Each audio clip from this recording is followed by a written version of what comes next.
में प्रशिक्षण।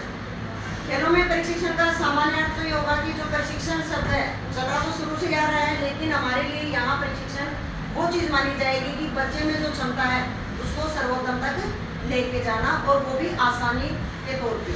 ये नहीं है कि उसको हार्ड वर्क करवाते हुए हम उसको ऊपर ले जाएंगे, नहीं, पहले उसको इजी तौर पे ले जाते हुए उसको सिखाना और फिर उसको ऊपर तक खेलों में उच्च स्तर तक लेके जाना।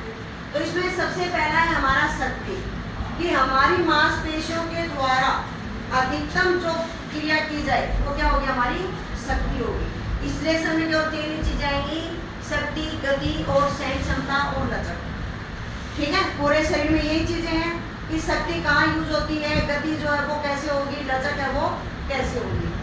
अब शक्ति के लिए हमने बोला कि शक्ति क्या है, हमारे शरीर की अधिकतम जो क्रिया है, बल जो हम लगा रहे हैं वो हमारी शक्ति है।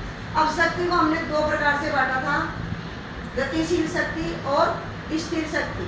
अब गतिशील शक्ति क्या होगी, जब हम कोई भी क्रिया कर रहे हैं और गतिशीलता के तौर पे हम शक्ति लगा रहे हैं। मान लो हमारे पास मेज है, उसको यहीं पे रखी होगी तो वो स्थिर हो गई, लेकिन उसको हम अगर खिसकाएंगे तो हमारा क्या लग रहा है, बल लग रहा है। लेकिन वो बल ये नहीं है कि हम अधिकतम लगा रहे हैं या स्थिर लगा रहे हैं या विस्फोटक, वो हमारी क्रिया करने के ऊपर डिपेंड करेगा। तो शक्ति जो है वो कितने प्रकार की है, पहली गतिशील शक्ति है जिसमें क्या लिखा है, इसको हम आइसोटोनिक शक्ति भी कह सकते हैं। आइसोटोनिक, आइसोकाइनेटिक, आइसोमेट्रिक, ये आपने व्यायाम पढ़े थे, याद होगा आपने लिखा हो पीछे, वो व्यायाम थे और उन्हीं को हमने इन शक्तियों के अंदर यूज किया। तो आइसोटोनिक शक्ति भी कहते हैं। इसमें क्या होगा कि शक्ति हम लगा रहे हैं लेकिन वो एक स्थिरता के रूप में। अब शक्ति का कोई भी व्यक्ति प्रयोग कर रहा है, गतिशील है तो एकदम से हमें हमारा बल प्रयोग करना पड़ रहा है, तो वो गेम कौन कौन से हैं, पुशअप्स जो है, और एक वो हम वेट लिफ्टिंग वाला गेम करते हैं उसमें, जहाँ पे हमारे शरीर की शक्ति एक साथ यूज होती है। अब जो गतिशील शक्ति है वो तीन प्रकार से बताई मैंने, अधिकतम, विस्फोटक और स्थिर। अधिकतम हमारी जितनी भी क्षमता है वो एक साथ हमने यूज की, वो हुआ वेट लिफ्टिंग, शॉट पुट और पोल वॉल्ट और चेयर पुलिंग।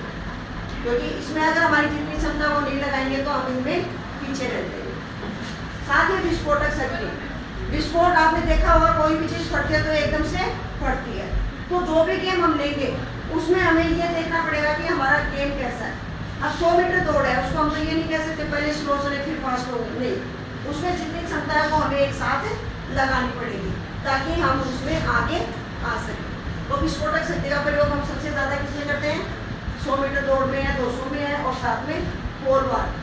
पोल वॉल्ट आपने देखा होगा, ऐसे लेके जाते हैं फिर उसपे से जंप करते हैं। स्थिर शक्ति है, स्थिरता के ऊपर हम किसी गति शक्ति का प्रयोग करना, इसको हम आइसोमेट्रिक शक्ति भी कहते हैं।